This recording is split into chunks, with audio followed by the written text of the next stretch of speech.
It's a G life, swerving in a G ride. Who bang, homie, clutching on the 4-5. Don't ever slip, cause you do, boy, that lead flies. Cause at the bottom we stay hunting in that moonlight. You hear the click, you hear the bang when we pass by. This ain't a game fool, the riders really earn stripe. That's on the gang fool, forever on that main line. And it's a thin line, so homie better act right. We keep it active, really active up on this side. You hear the whistle as they're throwing up their gas signs. The crime rate in the hood always stays high. Banging for the vital, ducha for the one time. We stay posted, drinking till the sunrise. We stay posted, drinking till the sunrise. It's that G life, swerving in the G ride. Who bang, homie, clutching on that 4-5. Don't ever slip, cause you do, boy, that lead flies. Cause at the bottom G-File. And right here, starting off, we have one of the more larger neighborhoods out of this area. And has a pretty old school already. You have Compton Barrio 155th Street, or as is known as Compton Barrio 5, you know, because of the 55th, you know, they're located on 55th, 54, 56, you know, through those areas by Central is their main territory, their main domain, where they be holding it down, and been holding it down right there since the 50s. Old school barrio already, heavily rooted into the community. This neighborhood is definitely with the business, homie. Made the news several times. These guys are notorious, homie. They give law enforcement a hard time. A lot of people hear about this neighborhood. This neighborhood has made the news several times. They want to call them that they're a racist gang because they target African Americans, but that's not true. They go at it with a lot of black neighborhoods, a lot of black sets, so they target Crips and Bloods. They don't target just random African Americans. You know what I mean? I know the news likes to paint it one way, but this neighborhood just be representing right there for theirs. You know what I mean? Going at it with all the surrounding neighborhoods. I'm telling you, a lot of neighborhoods don't like these guys. You know, because they be writing and representing. You know, like I said, homie, it's one of the more active neighborhoods. You know, going at it with all the surrounding Hispanic gangs and African American gangs. And like I said, these guys are large in numbers, so they have the manpower to combat all these enemies. You know what I mean? I would probably say it's maybe the third largest neighborhood. You know, I'll probably say that it's Compton Barrio 3, then it's Largo, then it's 155th. These guys have the riders, you know what I mean? Bumped into a few guys out of here. Shout out to the homie Bones out of 155th Street. Firme Camarada. Shout out to the homie Snoopy from 155th. That's another Firme homeboy right there. Shout out to the homie Fats from 155th. And shout out to all the homies from 155th that be representing right there, holding it down for theirs. You know what I mean? Definitely with the business. Definitely keeping it active and still stronger than ever, homie. But that's what's up with the Compton Barrio La 5 right there. Another neighborhood that you have right here is Compton Barrio BKM. Now, Compton Barrio BKM stands for Best Known Mexicans. Also, they stand for Brown Criminal Minded is the true translations that they use. Roughly a small neighborhood in the Compton area, you know, one of the more smaller ones, because it used to be a tagging crew that became a neighborhood. Now, it's one of those things that I can't confirm if it became a neighborhood, but that's what they say. That's what they put. You feel me? And even though they may not be as large as some of these other hoods or own a chunk of territory, they still be representing and doing their thing and representing for their barrio. But that's what's up with the barrio BK. Also, right here in Compton, we have Compton Barrio Uno Sinvergüenza. Uno Sinvergüenza, I have already covered them in different videos right here on the west side and south central.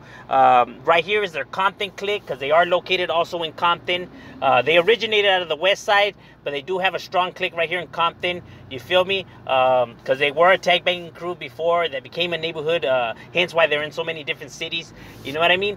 They really specifically don't have a spot right here in Compton. You know what I mean? They hang out at different spots. You feel me? You know, but they be doing their thing right there. You get me? Going at it with the surrounding neighborhoods. Seems like them and, you know, like the surrounding neighborhoods around them, like Tokers and, you know, a few other neighborhoods, you know, they have like pretty, you know, heavy beef.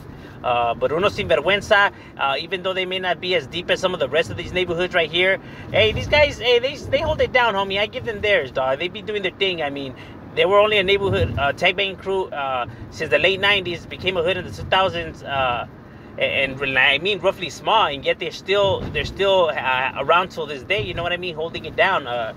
You know, when you would think that these other bigger neighborhoods would have already like consumed them, but nah, man, these guys ain't no chumps, ain't no pushovers. They definitely be handling, and that's what's up with Barrio Uno Sinvergüenzas. Another neighborhood that you have right here is Compton Barrio MFL, or it used to be written before M4L. You know, either way, you can see it translated, and it stands for Compton Barrio Mobbing for Life or Compton Barrio Mexicans for Life. There used to be a tag banging crew that became a neighborhood. They were a tag banging crew since the 90s, became a neighborhood roughly in the 2000s. They are located in Greenleaf, is where you can find them. That's their dojo, their main domain right there in Compton, holding it down, going at it with the surrounding neighborhoods, you feel me? And this set is roughly more of a smaller set. You know what I mean? Not as large as some of these other ones around here. Hence, because they were a tagging crew before. But, you know, they still be doing their thing. You still catch them up. You still see the activity by these guys. So they still be representing and holding it down for their barrio. And that's what's up with the, you know, mobbing for life right there. Representing for Compton. Now, here we have Compton Barrio Tiny Gangsters. Now, Compton Barrio Tiny Gangsters is a neighborhood right here located in Compton by Kelly Park. So by that area is where they're located, close to the Kelly Park Cribs, the set in which Eazy-E was from. Now, Tiny Gangsters used to be a Crib set. That's how they started off, as they were known as the Tiny Gangster Crips before, you know, because they had a really good relationship with the sets right there. Hence, because they're right there in the heart of their neighborhood. You get what I mean? Right there with the Kelly Park Compton Cribs and the Southside Cribs, you know. So, you know, they were raza. Well, they have blacks in there as well, but they were raza, half blacks. You know, hence why they were called the Tiny Gangster Cribs. But then they were getting pressed by the neighborhoods around the area, you know, like El Segundo, Compton Barrio 70, you know, neighborhoods of that nature, you know, pressing them. More, they would get criticized a lot because, you know, they aligned themselves with the Cribs instead of the Homeboys, and, you know, and all that stuff. And they were around since the 80s. So the late 80s is when this neighborhood was established. And then roughly around the 90s is when they transitioned it to a Hispanic gang.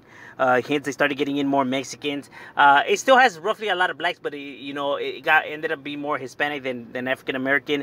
You know, when they decided to fall under the Homeboy umbrella and all that. But in the beginning, they did start off as a Crip set.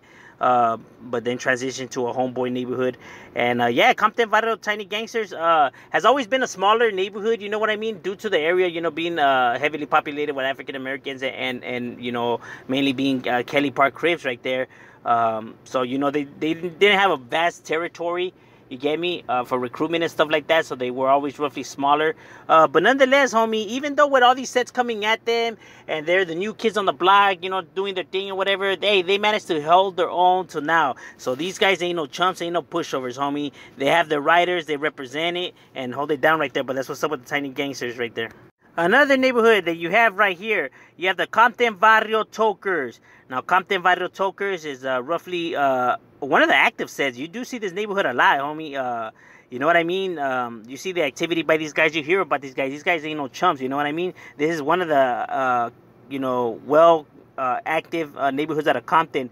And their neighborhood is located right there in Glencoe Street on 68th Street. You know what I mean? By Greenleaf Boulevard and Willowbrook Avenue is where their neighborhood is located. And hey, they're not a large neighborhood, but they're not a small neighborhood, so they're decent in size. They're, you know, about an average size neighborhood. And they do their thing, homie. I'm not sure they have any connection with the Tokers from the Valley or the Southgate ones. I think they're all separate neighborhoods, but I think that they all get along with each other, you know, hence because they're all Tokers, but not all like one whole neighborhood, you know what I mean? They're separate neighborhoods, just, you know, common name and you know, good relation, you know, it's about it. You know, and you know, they are known to have, you know, they are known to be notorious, you know, like their Night Owls clique and their 68th Street clique, you know, are probably their largest one, you know, because 68 is like where they hang out, it's their dojo, their main domain, and they be representing it right there and holding it down still strong to this day, you know what I mean? These guys ain't no chumps, ain't no pushovers. They be representing right there and still putting it down for that Tokers gang. But that's what's up with Compton Barrio Tokers right there. Shout out to the homie Villain from Tokers, Firme Camarada.